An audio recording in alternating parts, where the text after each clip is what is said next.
Le système éducatif kényan, autrefois considéré comme le meilleur d'Afrique de l'Est, est aujourd'hui confronté à des difficultés d'absorption de ses diplômés. Des difficultés émanant de l'inadéquation entre l'offre de formation, la demande du marché de l'emploi et les objectifs de développement du pays.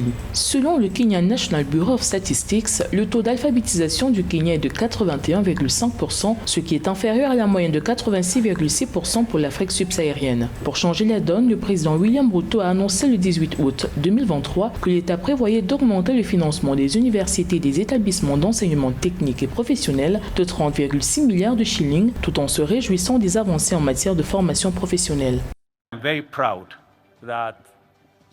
Et je suis très fier qu'aujourd'hui nous ayons des mécanismes, des électriciens, des charpentiers et des technologues très fiers. Je suis vraiment heureux que nous ayons pris conscience de la place de la formation technique dans notre pays.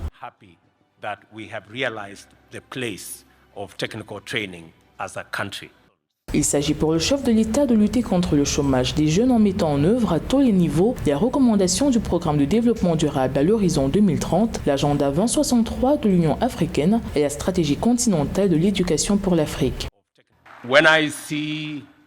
Quand je vois cette multitude de jeunes gens qui sont diplômés de nos établissements d'enseignement technique et professionnel, cela me confirme qu'il y a quelques années, nous avons pris la bonne décision. C'est la raison pour laquelle, au cours des 8 dernières années, nous avons construit 150 nouveaux établissements de formation technique au Kenya. C'est la raison pour laquelle nous construisons cette année 15 autres collèges de formation technique et c'est aussi la raison pour laquelle nous allons en équiper 70.